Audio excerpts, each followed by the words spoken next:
Hey guys, welcome back to the channel. So today I would like to talk about these 1080p or sub 1080p games on current gen consoles. Now, a year ago, if you told me that current gen consoles, PlayStation 5 and Xbox Series X would run games at 1080p 60 frames per second or even sometimes even below that, I would laugh. I would say no way that will ever happen. Well, maybe towards the end of the generation, like in 2027 or something like that, when these consoles would become really old, but not like 2 years into the generation. Now, the interesting thing is that this is happening now as we speak, and this is not like one game and stuff. And don't get me wrong, we had some sub 1080p games in the past here and there, and that was, for example, due to the lack of optimization or bad optimized game engine basically. But what's happening right now is that more and more we are getting these games that actually runs below 1080p sometimes even, right?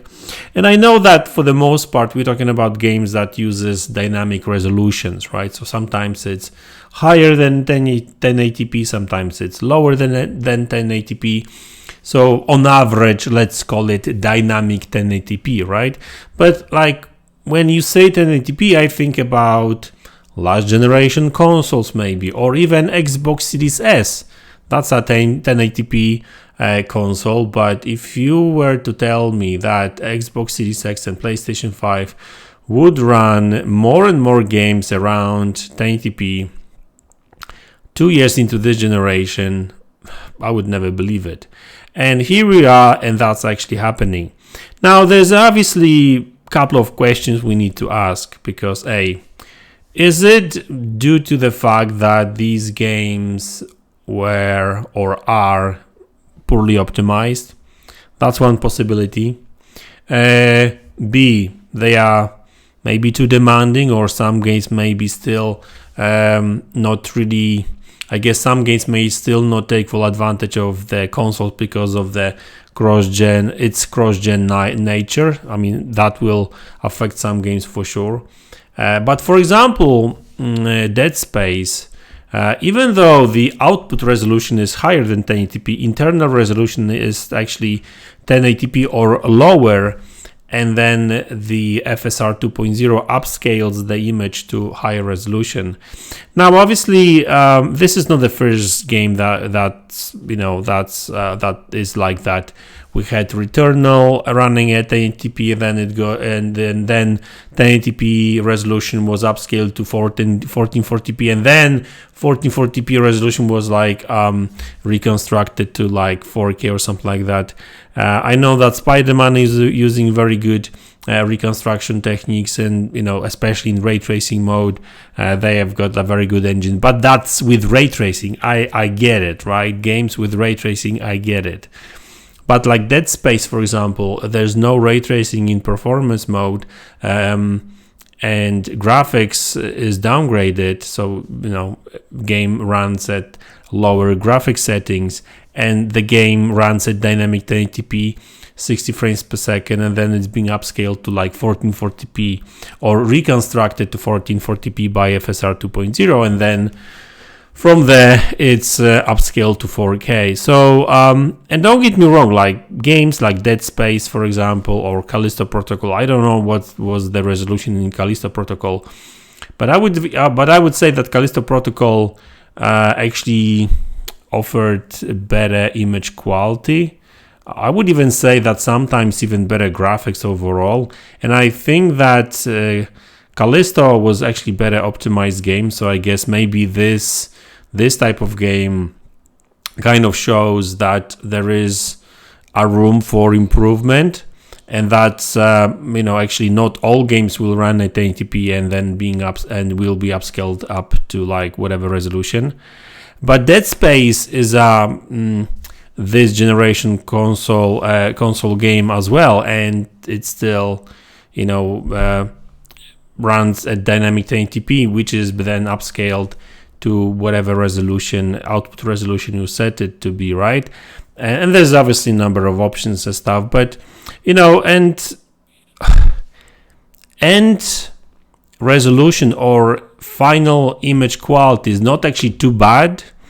For example, in Dead Space, considering the fact that we're talking about a game that internally is below 1080p, so I would say the output resolution is actually pretty good. There's hardly any shimmering.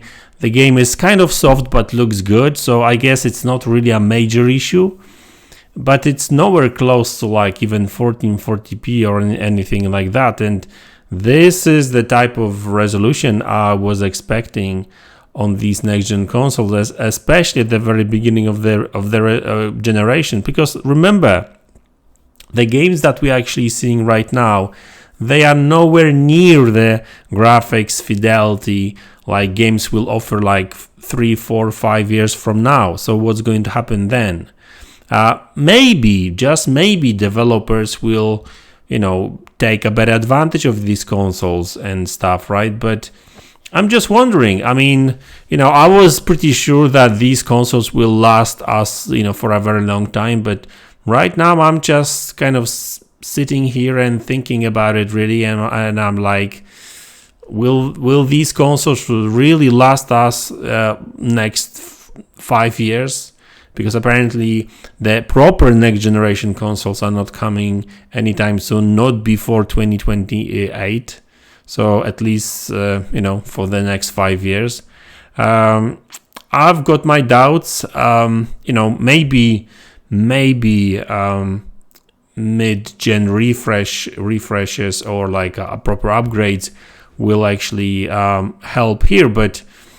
Or maybe developers are just not really anywhere close of taking advantage of these consoles. Who knows, right? I think that we'll be much clever, much more knowledgeable about what these consoles can really do when games like I wanted to say Starfield, but I don't think Starfield is really a proper next-gen game. When Spider-Man 2 will drop this year, is it coming this year? This year, I think, right? When Hellblade 2 drops this year as well. So these are titles that I think will, I guess, tell us more.